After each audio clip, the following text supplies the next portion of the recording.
Good afternoon and welcome. I'm Peter Lukart, Interim Dean at the Center for Advanced Study in the Visual Arts, and it is my distinct pleasure to welcome you to the National Gallery of Art for the 29th Sidney J. Friedberg Lecture on Italian Art, which will be presented today by Emanuele Lugli, and it promises to be a memorable and rewarding occasion. We are currently providing physical descriptions, so if you'll excuse me for a minute, I will describe myself for those who are not able to see, whether here in the room or elsewhere. And I preferred my own words to AI, so bear with me. I'm a white male with recently shorn gray hair, hazel eyes, wearing a black suit and a vintage red and blue patterned tie, standing behind a podium in this very intimidating East Building lecture hall. And before introducing our speaker, I wanted to acknowledge the important contributions of those who helped organize today's events. We remain ever grateful to the Friedberg family, who had the vision to endow this lecture series, now in its 29th year, in memory and in honor of Sidney Friedberg, professor of Italian art at Harvard University from 1954 to 1983, and chief curator here at the National Gallery of Art from 1983 to 1998, where, incidentally, I and many others had the privilege of learning from his formidable example. At the center, we want to recognize Olivia Yardley and Jen Rakowski for their work in organizing and coordinating all the details related to the lecture. In addition, we are thankful to Kyra Cabañas, Sarah Buchanan, Gary Calcagno, and Meseret Algira for their support in front of and behind the scenes. We appreciate, too, the expertise of our colleagues in AV, Devin Harris and Zoe Lucas, the staff of Visitor Experience for their assistance in welcoming our in-person audience, and our friends from Joyful Signing, Suzanne Lightbourne and Beth Lightbourne, who are providing ASL interpretation. The author of 4 well-received monographs, dozens of scholarly articles, chapters, and essays, numerous book reviews, and 1 enchanting children's book, about which more later, Emanuele Lugli is an art historian on the move. After receiving his laurea in Lettere Moderne at the Università degli Studi di Bologna, he was awarded an MA from the Warburg Institute in 2003, and then went on to complete his PhD at the Institute of Fine Arts at New York University in 2009. It is of interest, too, that Emanuele holds a diploma in music theory, choral singing, and flute, as well as a certificate in screenwriting.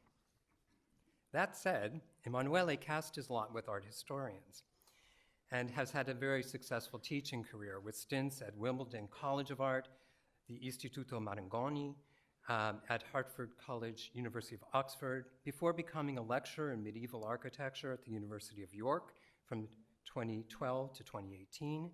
Emanuele then moved to Stanford University in 2019, where he was recently promoted to associate professor. Congratulations on that. Among his honors and awards are a fellowship at the Warburg Institute in 2003, a Leverhulme Trust Early Career Grant from 2014 to 16, a Hannah Keel Fellowship at ITATI 2016 to 17, and an invitation to be a visiting scholar at Bard Graduate Center just last year, 2024. Emanuele's first book, Unità di Misura, Breve Storia del Metro in Italia, published in 2014, was followed by the highly acclaimed The Making of Measure and the Promise of Sameness in 2019. This won the Weiss Brown Publication Award from the Newberry Library, and it was so successful that it went into a paperback edition. In 2023, Emanuele was commissioned by Cambridge University Press to publish a monograph on measuring in the Renaissance, an introduction. In the same year, his published research took a decidedly different turn with Knots, or the Violence of Desire in Renaissance Italy, an interdisciplinary study that analyzes how 15th century Florentine art, literature, and science used hair, specifically braids and knots, to express social, gender, and class issues, that is. It was finalist for the Society of Renaissance Studies Book Award. He has also co-edited a volume on To Scale with Joan Key in 2015, and a special volume of Rest on Measure with Finbar Barry Flood in 2025. In addition to the books just mentioned, he has published and has been invited to speak on women artists including Sofonisba Anguissola, Artemisia Gentileschi, and Lavinia Fontana, among which I highlight the children's book just mentioned called Lavinia's Wondrous Portraits with illustrations by Chiara Polillo, 2025. Translations now into 4 languages, if I understand. There are far too many articles to reference here. However, I wanted to point out a few that speak to Emanuele's wide range of interests, as for example, costume as appearance, a study in the modalities of existence of film costumes in 2006, In cerca della perfezione in nuovi elementi per l'uomo vitruviano di Leonardo da Vinci, for the volume on Leonardo e Vitruviano in 2019, where he takes on one of the oldest chestnuts in art history, Vitruvian Man, and Leonardo's idiosyncratic interpretation thereof. He also published From Seed to Stone, Persia de Rossi, and Sculpture in Women's Hands, in Molding Matters, Women in Early Modern Sculpture, which was edited by our friend Eve Straussman-Flanzer and Carolyn Paganucci, which is coming out very soon. And finally, The Art of Lust and Betrayal in White Lotus for Vanity Fair in 2022, which brings us to the subject, if not the same period, of Emanuele's research on his latest book project on love at first sight, which is under contract with Viking Penguin. Today, we are privileged to be among the first to hear Emanuele's thoughts on physio-psycho-cultural phenomena that have been subject of a remarkably long history, with particular focus on its poetic, literary, scientific, artistic, and miraculous manifestations during the early modern period. It is with pleasure and anticipation that I welcome Emanuele Lugli to the podium to present Meraviglia, Attraction, and the Invention of Love at First Sight.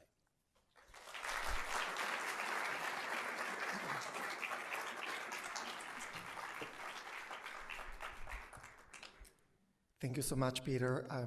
I always think that I've just started, but after your generous introduction, maybe I'm just delusional.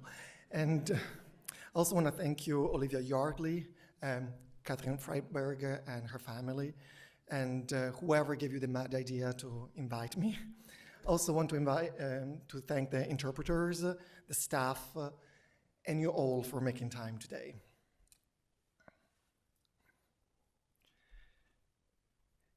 Today, I want to talk about love at first sight. Perhaps the most embarrassing of cultural cliches, and yet one of the most enduring technologies of human experience. The phrase names that flash, that jolt, that instant, when a life seems to pivot around a stranger. Psychologists treat it as a retroactive narrative, a story we tell ourselves after the fact to justify staying with our partner. Neuroscientists reduce it to hormones. And yet, something about this instant resists all definitions.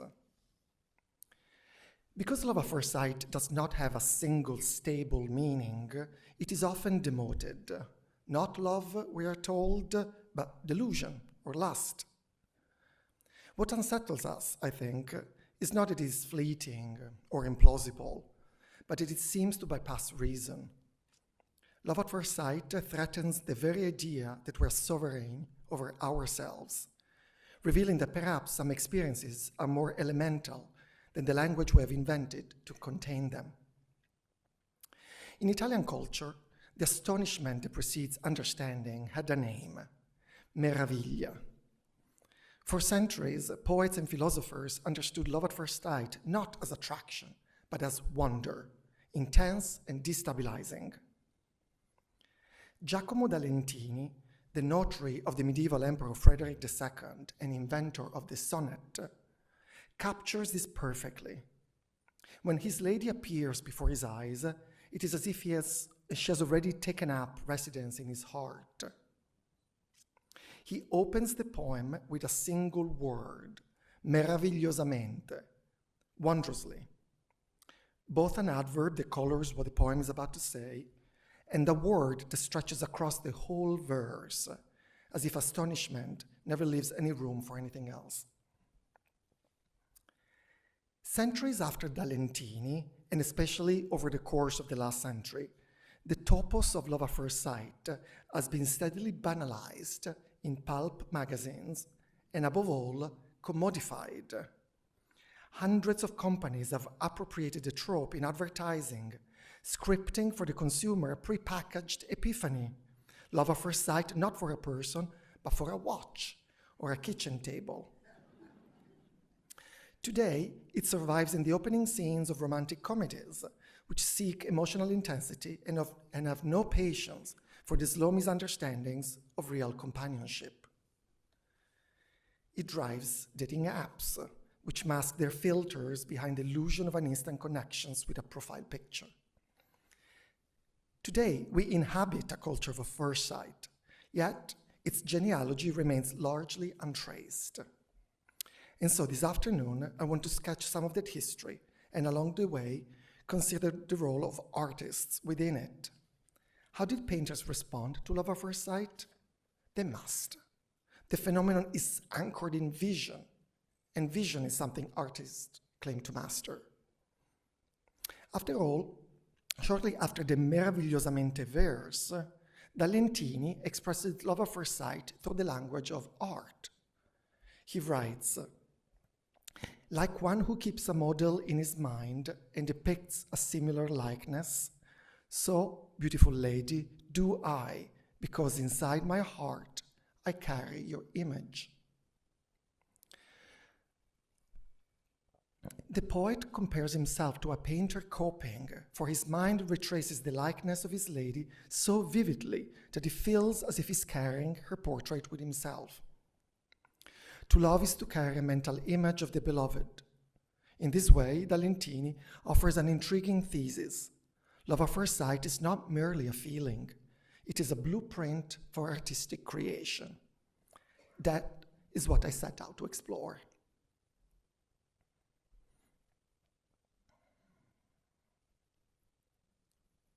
To begin, I want to leap ahead to Rome in the 1780s, when the painter Angelica Kauffmann was putting the finishing touches on this depiction of love at first sight. It shows Paris, Prince of Troy, entering the palace of Helen, Queen of Sparta. He has just crossed the threshold when his body registers what his mind cannot yet articulate. He leans backward, his right hand opens in surprise, his eyes suddenly glossy widen, he has been struck. You may remember the prelude, but if not, these much earlier paintings will serve you as a reminder. Paris had been appointed judge in a beauty contest among Juno, Minerva, and Venus, and each goddess came with a bribe. Paris chose Venus, who promised him Helen, and with her, a life lived in the presence of absolute beauty. The reason why the goddesses selected him was that Paris was himself supernaturally handsome, and thus the three goddesses thought uniquely qualified to recognize beauty in others. And this is why, in Kauffmann painting, Helen is equally undone by the encounter. Her wonder is not tempered by Venus, seated beside her, less deity than confidant, urging her to abandon her husband Menelaus for this foreign prince. The ancient writer Ovid imagined that, after the first meeting, Helen wrote a letter to Paris in which she pours out her conflicting thoughts. She confesses that, as she known Paris before her marriage, her life might have taken a different course, an admission that foreshadows her complicity in the Trojan War that followed.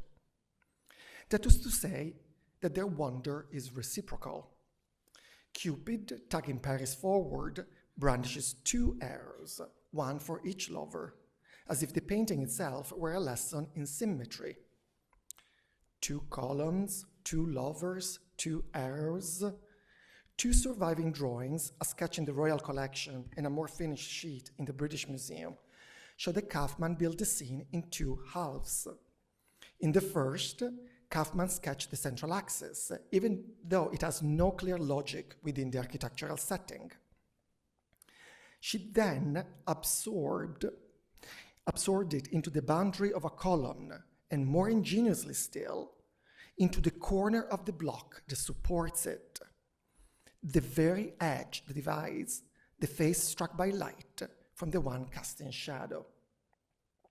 As if they were not sufficient, she placed at the base two doves inclining towards one another, their bodies forming the outline of a heart.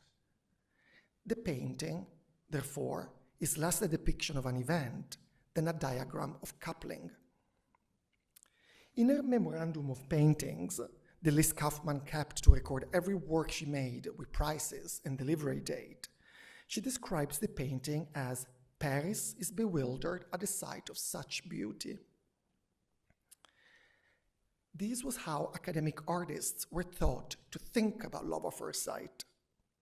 A century earlier, Charles Lebrun, court painter to Louis XIV and teacher to many students, insisted that artists must first master that initial emotion, wonder, expressed through open eyes and mouths.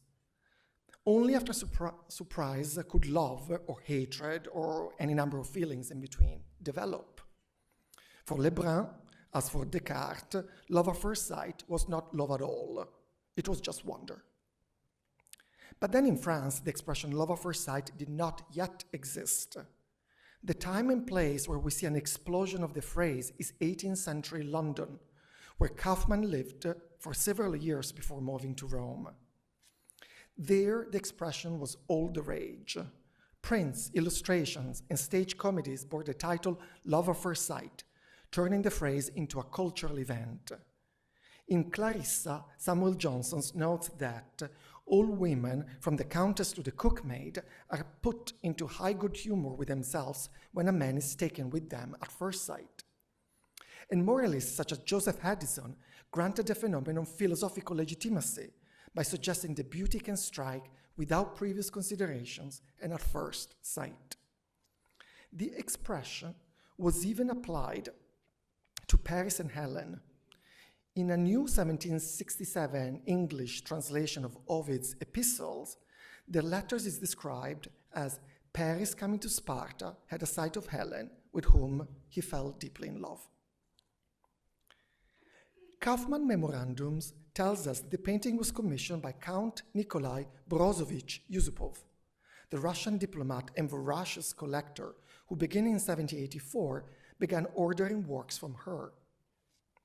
The theme of Paris and Helen was wildly popular at the time. Many artists depicted it, including Kaufman herself, who returned to the subject several times. Two of her compositions became especially well known through engravings. In one, the pair gesture towards one another. In the other, Venus lowers the bridal veil over Helen as the two women advance towards Paris side by side. For Count Yusupov, however, Kaufman looked back to antique precedents. Scholars have said that she drew on an imperial relief owned by the Duke Carafa Noia. The frieze was having a moment. Even Johann Winkelmann, antiquarian oracle and Kaufmann's friend, wrote about it, lingering especially on Pytho, the goddess of persuasion, who hovers above Helen. But all this erudition does not explain why Angelica would leave her out. She also declines to reproduce Cupid with his monumental wings, sidestepping what would have been a clear citation. So it's possible that she was looking elsewhere. And I think one plausible source is the so-called Jenkins vase, named after the dealer Thomas Jenkins, who sold it to James Hugh Smith Barry, the grandfather of the previous owner of the National Gallery's Madonna and Child by Correggio, by the way. The enormous vase stages the same encounter as the Carafa relief, but here Cupid steps forward, right knee bent, taking Paris' hand in his. Kaufman had a direct link to this work. In her memorandum, she records that the sale of her painting to Yusupov on May 8, 1790, was arranged by Jenkins himself. She earned 100 zecchini. 2 months later, the painting was shipped. The vase had left Rome 15 years earlier, but its afterlife persisted in a celebratory pamphlet by the antiquarian Orazio Orlandi. Orlandi lingers over the figures. I quote, "Each of these figures displays the simplicity and delicacy, and altogether, at first glance, make the action that the skilled artists wish to express immediately intelligible," end quote. So Orlandi is insisting that the actions to be grasped a prima vista, at first sight. The relief, in other words, was praised for its immediacy. Its meaning arrives all at once, before analysis can set in. Reading Orlandi, you begin to see how Angelica might have been doubly invested in first impressions. The subject is famously about two lovers arrested by a glance. But the form too, so clear, so instantly legible, is calibrated to strike the viewer at once. First impressions were central to art criticism. Charles-Alphonse Dufresnoy warned that it is one of the greatest blemishes of a picture not to give knowledge at the first sight of the subject which it represents. It is striking that even those who disliked Kaufmann accepted the premise. The Danish antiquarian Georg Zoeger, in his regular report to Crown Prince Frederick VI, registered a cool resistance to her painting. On March 27, 1790, just as Kaufmann was completing Paris and Helen, he wrote, "There is something in her history paintings that at first sight flatters the eye, but they do not tolerate extended viewing or the examination of their various parts." His complaint is almost diagnostic. Her painting succeeds too well at first sight. They deliver the rush, but not the afterlife, which the very charge so often level against love at first sight itself. So the story of Kaufmann's Paris and Helen is telling for that reason. It stands as a canonical image of love at first sight at precisely the moment when the phrase was gaining currency, when artists and critics alike were asking what it meant for something or someone to compel instantly. Yet it is also an artwork engineered to operate according to the very logic it depicts. It does not merely represent first sight. It is meant to provoke something akin to it. To see, whether as lover or as critic, was to claim a finer sensibility. In the painting, Paris presses his hand to his heart, a gesture that signals exactly this. Lady Hamilton performed it with a mimosa, the sensitive plant, so that it folds at the slightest touch. And Kaufmann portrayed Princess Santa Croce the same way, presenting her as someone invested in emotions. In her world, to be moved at once was taken as a mark of refined sensibility. Lovers were transformed by what they saw, and so too were artists who recognized beauty and allowed themselves to be touched by it.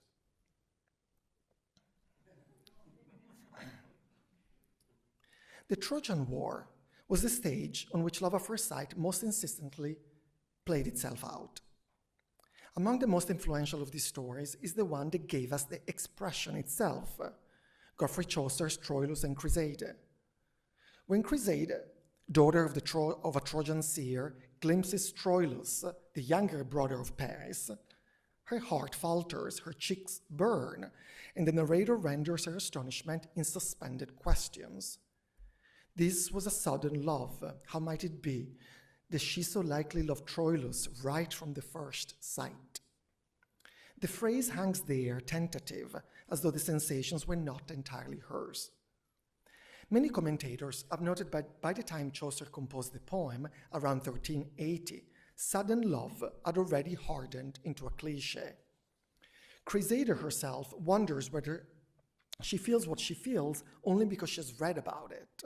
a pointed suggestion that desire may be learned before it is lived.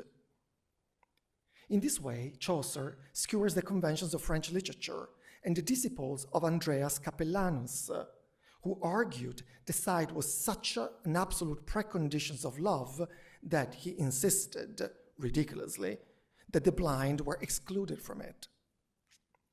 Above all, Chaucer mocks the Italians, who did more than anyone else to systematize the very script of sudden love. This is how love at first sight was also called. Chaucer's main inspirations was Giovanni Boccaccio's Filostrato, itself a Trojan epic. In Troilus and Criseyde, entire stanzas verge on translation, and I often picture Chaucer writing with Filostrato propped open beside him. While Criseyde's first sight of Troilus is Chaucer's own addition, the earlier scene, when he sees her, follows Boccaccio's closely. We are in the temple of Athena. Troilo, the Italian Troilus, scoffs at his friends for being timid before women, only to be struck harder than any of them the instant he sees Griselda lifting her veil. In Hamburg, a frontispiece to a manuscript of Filostrato fixes this moment. Probably painted by a Florentine Bartolomeo di Fruosino, it shows Troilus' heart pierced as he stares at Griselda, her veil slipping over one shoulder, while a Cupid takes aim with a flaming arrow. The motif was already old by then, Cupid hidden in a tree, arrows threading through lovers' eyes. Yet, it continued to persist, even inspiring Botticelli's Primavera, where Cupid targets one of the Graces, the one who has loosened her tunic, to expose her heart to the man who has in some sense already taken it. His tunic is patterned with the very flames that crown Cupid's arrow, marking him as the final term towards which desire moves. This is such a wonderful invention, for it implies that to the woman, her lover appears as the very source of the blaze of her attraction.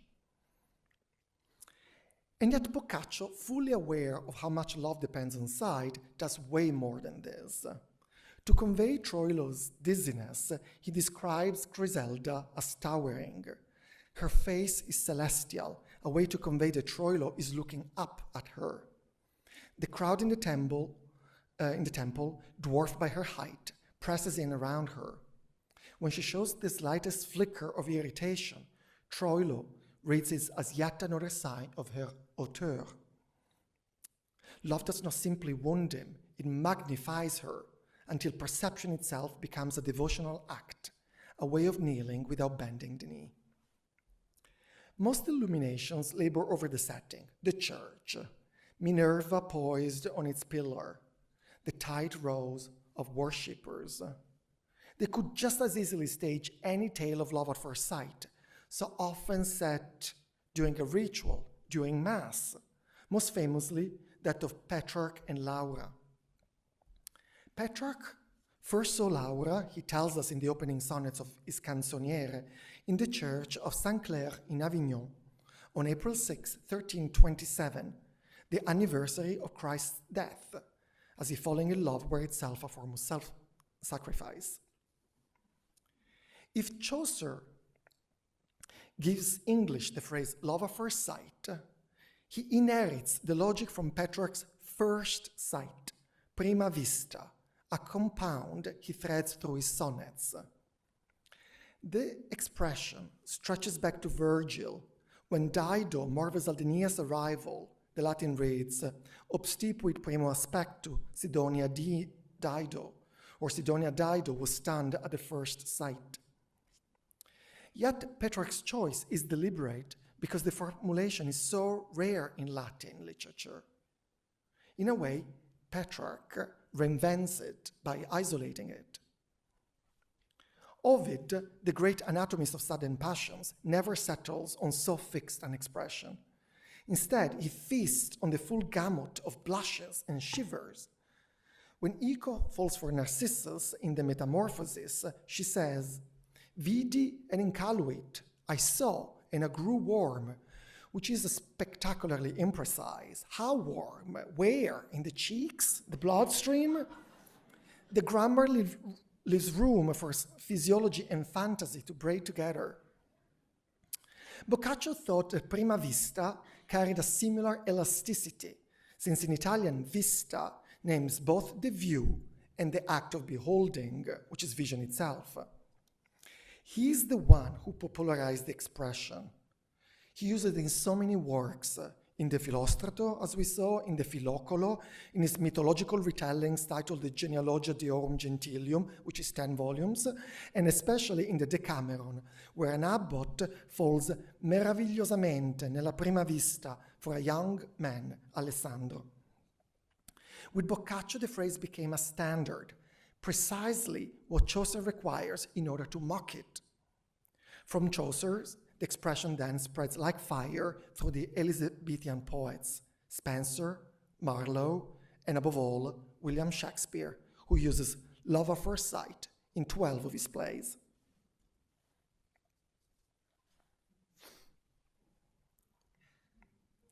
Medieval Italy did not merely privilege sight, it depended on it. In a culture where touch was forbidden and speech often constrained, vision became a primary medium of communication. A single glance could ignite a vendetta, fracture a family's honor, or dissolve a betrothal. Looking acquired an almost radioactive charge, one that demanded constant policing. Students were reprimanded if their eyes strayed in the street. Girls from propertied families were kept indoors, confined to the upper floors of the house, which explained why so many tales of the period staged love at the window. When women did venture outside, usually to attend church, they were trained to lower their gaze into moving groups, chaperoned. Even inside the church, they might sit behind the curtains, as if sight were contagion, and the exchange of glances a risk too volatile to permit. This scrutiny was so exacting that Francesco de Barberini, in a book full of advice for women, tells mothers to ensure that their daughters do not even flutter their eyelashes. The poets amplified this danger by depicting the eyes as defenseless apertures. The poet Guido Cavalcanti writes, "You who pass through my eyes and pierce my heart." Another poet, Guido Guinizelli, imagines love striking through the eyes like thunder shattering a tower window. The eye is not a neutral organ, but a breach point through which the exterior world invades the interior self. And so philosophers found themselves circling the same questions. How could something as immaterial as a look so violently rearrange the soul? One influential account held that objects radiated images, called phantasms, which detach themselves and travel through the air, entering the body through the eyes. This is my terrible drawing of it. Some thinkers treated these images as particles moving through space in straight lines. According to this theory, vision was a physical transaction, like inhaling a scent, and the eyes were imagined as apertures, like the nostrils of a nose or the canal of an ear. The philosopher Marsilio Ficino took the idea further, insisting that beauty emitted rays of light of devastating force. Light was the highest form of beauty, and as Tim McCall has shown, lords and princes who wished to appear beautiful and thus admirable, almost divine, clad themselves in armor, pearls, or metal thread to look luminous, an emanation of the divine and a source of beauty. Courtly splendor was never mere ornament. It was a practice of self-beautification that relied on radiance. The theory that phantasms enter the body through the eyes becomes literal in manuscript culture. In a codex now in the Pierpont Morgan Library in New York, which is an anthology of lyric compiled in northern Italy, Fouquet of Marseille, a Provençal poet, describes the beloved's image as having entered the poet's body and lodge itself in his heart. Meravigliosamente, the poem referenced at the beginning of this talk is a remake of this poem. Next to the verses, a miniature enacts the metaphor. The phantasm of a lady has filled the poet's heart. She looks in the opposite direction to indicate that in the external world, she's looking at him. For me, however, an even more striking illustration comes from the legend of Claire, a nun from the city of Montefalco. Claire spent hours gazing at a crucifix, describing visions in which Christ appeared to her as a lover or as the most beautiful figure she's ever seen, even when suspended on the cross, the light around him nearly tangible. After her death, her sisters performed an autopsy and discovered a tiny cross embedded in her heart. The calcified cross survives. It has been extracted and placed at the center of a cross, which now serves as the centerpiece of her devotion. What is striking, though, is that no one seems to have found the presence of a miniature crucifix inside her heart unusual. For them, seeing was the reception of a physical image into the body, and love or devotion was nothing more, nothing less than a particularly intense form of vision, one in which a phantasm successfully lodged itself into the body. So, but how exactly did the image travel once inside? Around 1503, Gregor Reich published the Margherita Philosophica, an encyclopedia that included a striking diagram of the brain. The head is sliced open like an architectural cross-section, revealing 3 chambers that contains 4 inner senses. These are common sense, imagination, estimations, and memory. Sometimes these are 5 to create a perfect parallel with the 5 external senses, sometimes even more. The diagram, drawing from an ancient Islamic theory, shows how sensory impression through the nose, mouth, eyes, and ears travel along the nerves and arrive first at what was called common sense. This is not common sense as we know it today. It is the faculty that unifies information gathered by each sense. This compound of sensations then flared in the imagination, which embellishes them, and then these are evaluated by the estimative faculty, which is part of reason. If reason approves, the impressions are stored in memory. The diagram became a tool for explaining why attraction first led to wonder. Poets describe wonder as a failure of the estimative power, while physicians argue that it happened because the phantasm never reached reason, getting stuck in the imagination, which labored obsessively over the idea. This, they said, was why people could be struck dumb, unable to speak and to think. The phantasm just hasn't reached reason. The intellectual Mario Equicola, writing when this encyclopedia was being published, insisted that this was not properly love at first sight.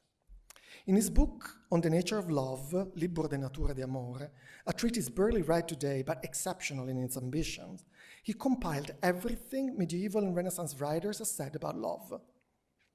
Without psychology, Equicola, like everyone else at the time, looked for truths about love in literature. It took him over 2 decades to gather data from libraries, including from the Morgan manuscript I just showed you, as well as from many texts by Boccaccio. Boccaccio makes Equicola reflect on the physiology of love at first sight. I quote from Equicola. He, Boccaccio, affirms that love is born from the senses.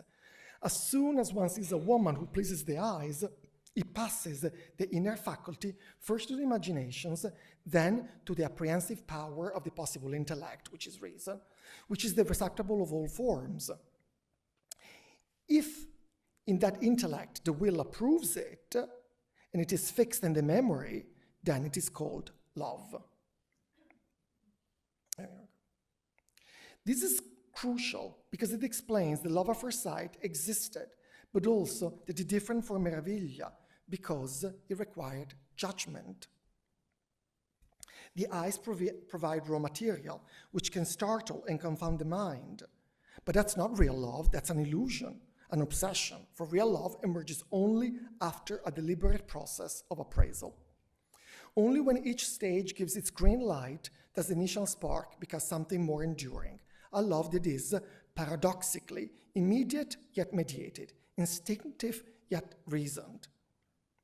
This model was successful in Equicola's time because it suggested that discipline could intervene, that love, the true love, could be the product of governance. Writers grew less interested in the eyes as mere points of entry and more in love's onset as a scene of self-rule, the moment when a subject must regulate the senses, discipline the imagination, supervise judgment, and manage the inner life as one must manage oneself in a courtly world. This is why so many treatises on love and courtly etiquette draw a line between fleeting carnal passions and the calm, steady love of marriage or devotion to the divine. Vision is important, but the courtiers say it must be controlled, directed, and sublimated. One of Equicola's friends, the poet Ludovico Ariosto, found success with The Frenzy of Orlando, Orlando Furioso in Italian, one of the masterpieces of Italian literature, in a fast-moving tale that weaves chivalry, romance, and fantasy. Set against the backdrop of a war between Christian knights and Saracen armies, the poem follows the warrior Orlando, who goes mad when he discovers that the woman he has fallen in love at first sight with, Angelica, loves another man. Around the central story spin dozens of others, enchanted castles, magic rings, warrior women, and even a trip to the moon to recover Orlando's lost wits. Ariosto constantly shifts between plots and characters, blending irony with genuine drama, so that the poem becomes less a single narrative than a kaleidoscope of adventures about love, glory, and the fragile line between reason and madness. Much of the poem deals with the difference between love and infatuation. And for this reason, Orlando could be read as a dramatization of Equicola's treatise. The two writers, after all, corresponded, and Equicola himself appears at the end of Ariosto's poem. I have to tell you this. In the finale, Ariosto imagines a harbor crowded with friends gathered to await the arrival of a ship, the ship of the poem itself, finally docking after so many digressions and rewrites. It's a beautiful image of the epic, not as a solitary monument, but as a social object, something that must be received, witnessed, and completed by others. And yet, that serene harbor comes only after a sea thick with romantic shipwrecks. The poem brims with first-sight attraction. Another knight called Ruggero falls helplessly for the enchantress Alcina, whose beauty Ariosto describes in 7 stanzas, 56 verses, to impress upon the reader the meticulous, almost forensic attention with which she is observed, as if the very act of looking were a form of enchantment. In Canto 20, we even have a scene at first, I think, of collective love at first sight. Ariosto stages a platoon of 100 strapping young men entering the city of Dictea, and 100 young women feel their hearts jolt. Yet, none of these reactions are technically speaking love at first sight. They are delusions, magical manipulations, the convulsions of reckless youth. Ariosto agreed that love needed to be rethought not as a buoyant passion, but as a calm, reasoned assent. He does not dismiss love at first sight altogether, though. On the contrary, his book offers several scenes that look very much like it. Ruggero, after freeing himself from Alcina's enchantment, falls for Bradamante. Angelica, uninterested in famous knights, falls for the foot soldier Medoro, and Ariosto himself claimed that experience writing for this love at first sight for Alessandra Strozzi on June 24, 1513, in a letter that reveals that he thought that the experience could be real, even if only after judgment validated its initial flash.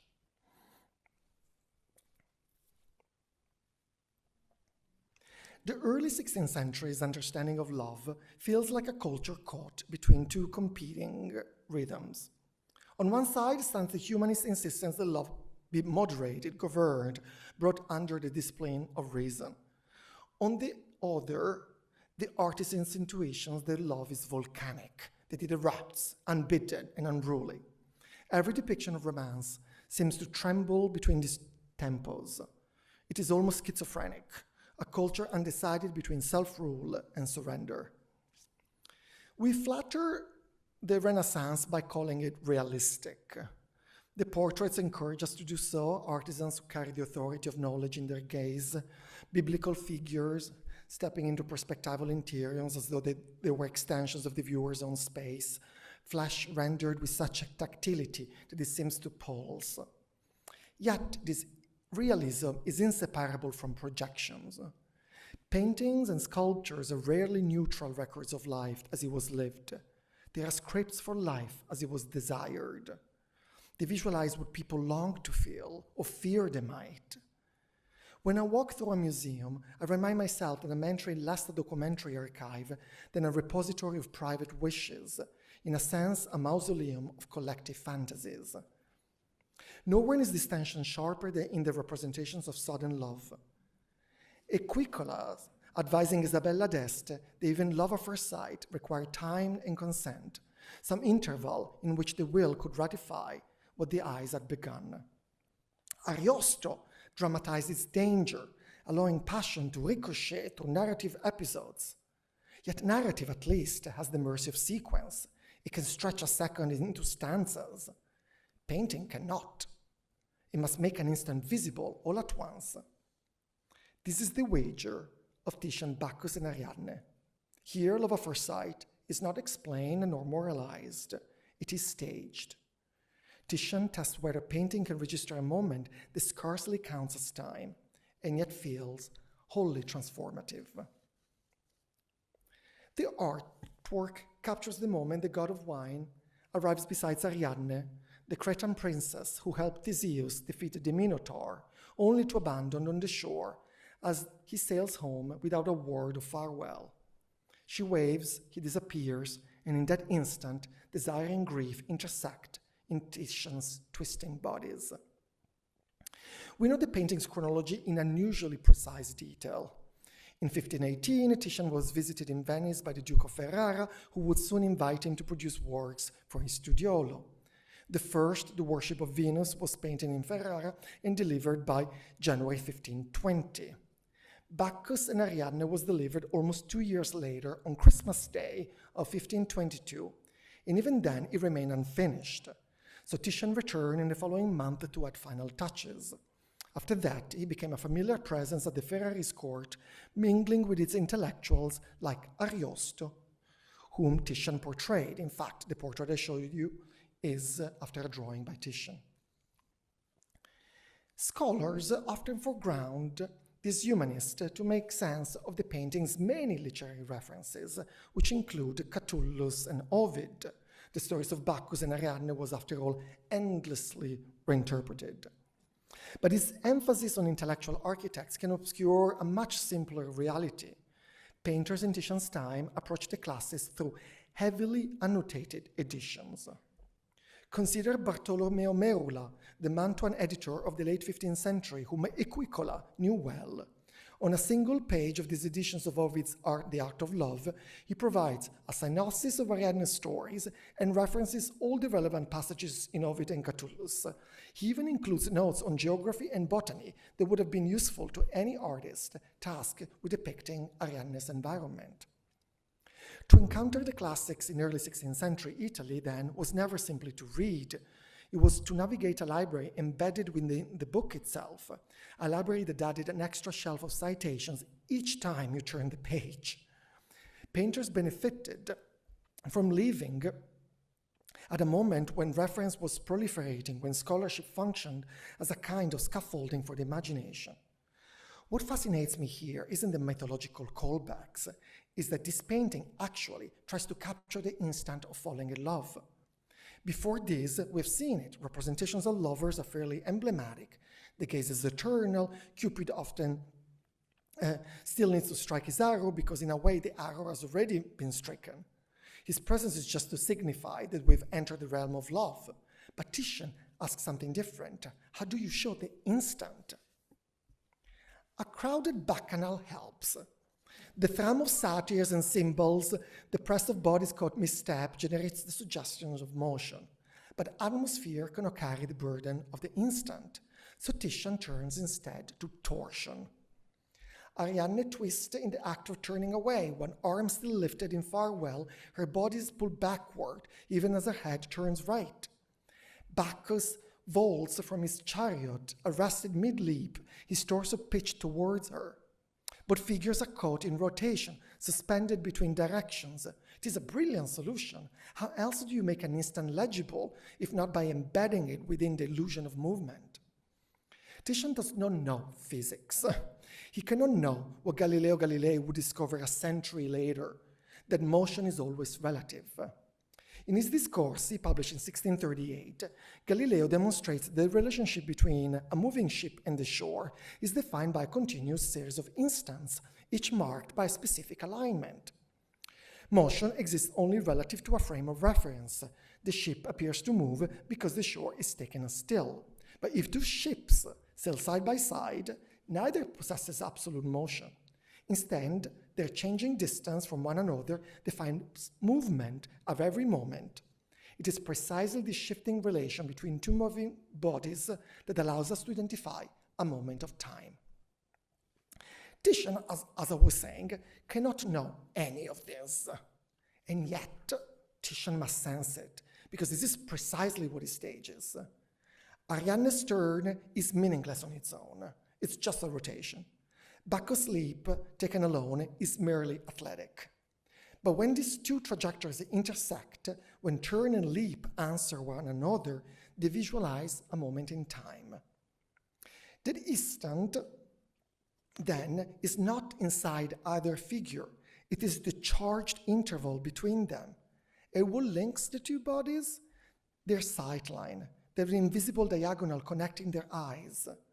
That is what binds their rotations into a single event, and that is what produces the torsion. That's the pivot. And what is this if not prima vista? Petrarch's compound of time, prima, first, and space, vista, a term that denotes the act of scanning the environment. Titian had long experimented with torsion as a way to make a gaze active, to give the sitter the sense of having just met your eyes or about to. Perhaps the most striking example is the painting recorded in 1528 as Il Bravo, but painted around a decade earlier, and which probably depicts the attempted arrest of Bacchus by the king of Thebes. The drama of the scene pivots entirely on a gaze caught mid-torsion, signaling once again the effort to freeze a single moment in time, than one which Bacchus is not merely surprised, but where indignation and even scorn flashes across his face. In Ariadne and Bacchus, Titian deploys the same strategy, but more importantly, across two bodies. Already in his lifetime, Titian was called the master of the fleeting. Lodovico Dolce, in his dialogue on painting, praises Titian's San Pietro Martire for showing a friar, I quote, with a face full of terror, seeming as if he might cry out, and the movement is most vigorous, like someone who was truly afraid, end quote. The emphasis is on suddenness, the body arrested mid-reaction, the motion made legible in gesture. Titian's genius is said to make a shuddering instant tangible. What compels me more, though, is that the intellectuals of the period were obsessed with falling in love as a model for the instant. Equicola imagines love as a curious geometrical diagram, a climbing line that reaches a peak where it slows and might even pause before expanding into a surface. He will say that the surface is love itself, yet as he writes, love begins along a straight line from a point. I find it so evocative that the heart of Titian's painting is a slanted line between two dots. Another 16th century word for dot, for an instant, was attimo. It was said to share its root with atomo, the indivisible particle, the thing so small it slips past the knife of thought. The word carries with it a fantasy of irreducibility, a unity beyond which you cannot go. Girolamo Ruscelli And his famous comment to Orlando Furioso lingers over this, as if worried that some readers might miss the vertigo implied by such smallness. He explains that when Ariosto uses attimo, he means a measure of time so brief it almost refuses to exist. He writes, and so we say in an instant, that is, in a point, in a sudden moment, in the very brief blink of an eye, end quote.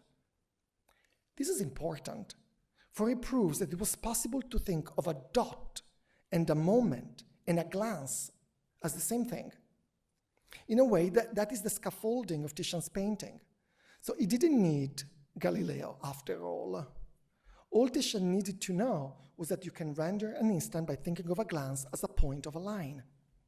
And he does it again. In the Bacchanal, he captures an order suspended an instant in time in the whirling movement of a dancing couple. But again, I do not think Titian relied solely on intellectual reasoning. Instead, I think he realized that another artist had done it. In a series of lectures delivered here in Washington in 1988, John Sherman made a destabilizing claim. Despite the many classical references scattered throughout Bacchus and Ariadne, Bacchus' figure is not indebted to Orestes, as is so often assumed. Sure, Orestes' body is impressive, worthy of imitation, and sometimes artists simply want a model for a bent arm.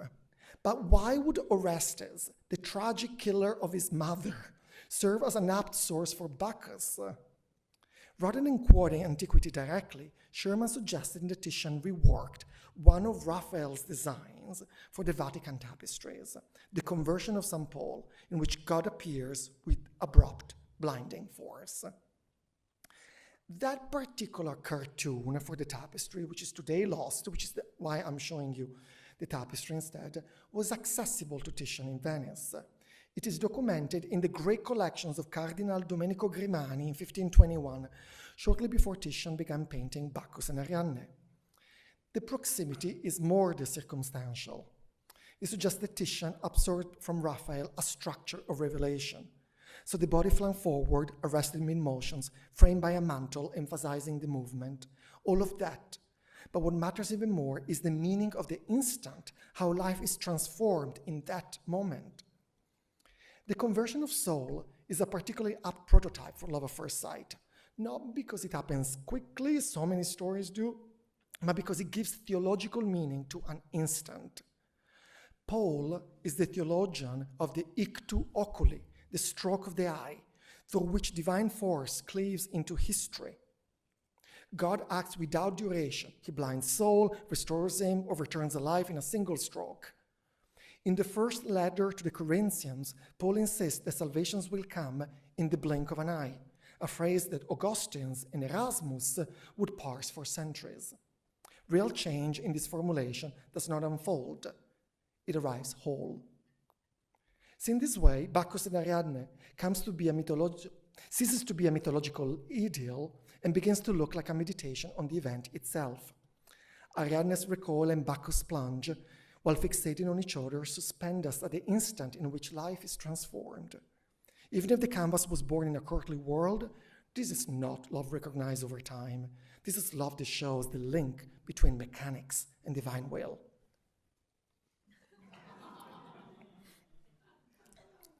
We began with a phrase that now feels almost trivial, love at first sight, a line from a sapphic romantic comedy, a marketing slogan.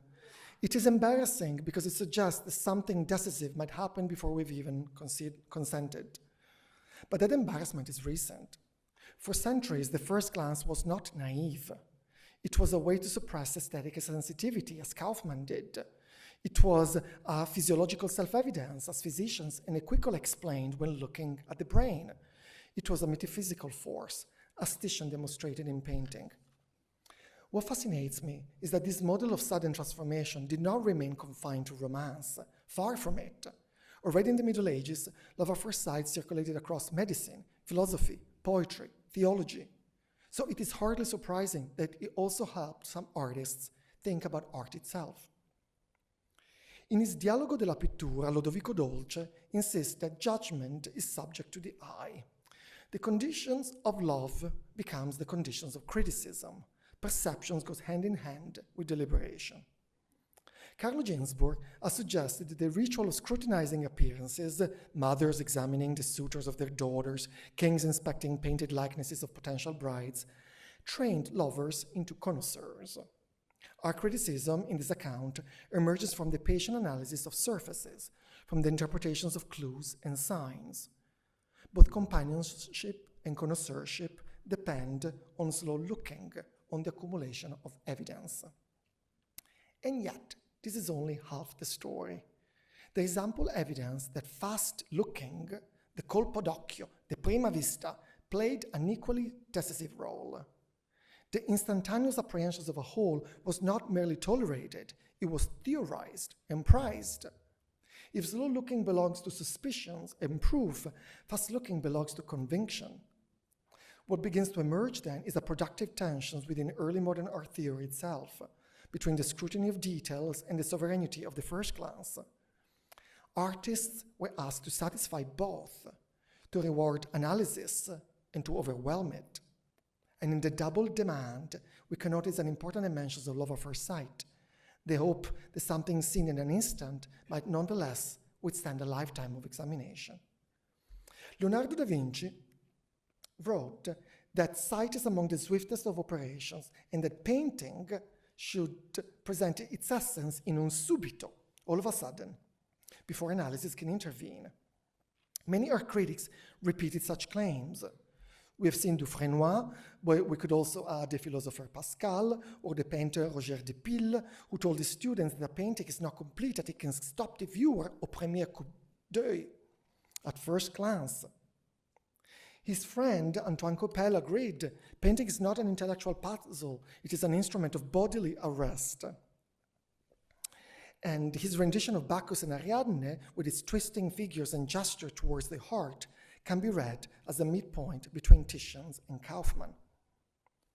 Even a cursory glance reveals how deeply early modern European culture production was judged by its impact at first sight. The history is written in Italy, though I've only traced fragments of it. Many more voices contributed, and they were often at odds. The discourse of love at first sight was never fully codified, it ebbed and flowed. The intense debates of Equical and Kaufmann's times gave way to periods of indifference, even embarrassment, such as the fate of subjects that remain marginal, claimed by no institution. Love exists in a kind of disciplinary no man's land, an experience everyone recognizes and no fields fully owns. This is not necessarily a bad thing. There is a certain reassurance, even a faintly utopian quality, in knowing the professor, institution, and especially governments do not control love. And yet, this casualness carries a steep cost. We sleepwalk through one of life's most consequential dimensions, improvising as we go, rarely pausing to examine the structures that shape our desire. In doing so, we remain blind to the richness of love at first sight, to what it did, to what it can do. Thank you.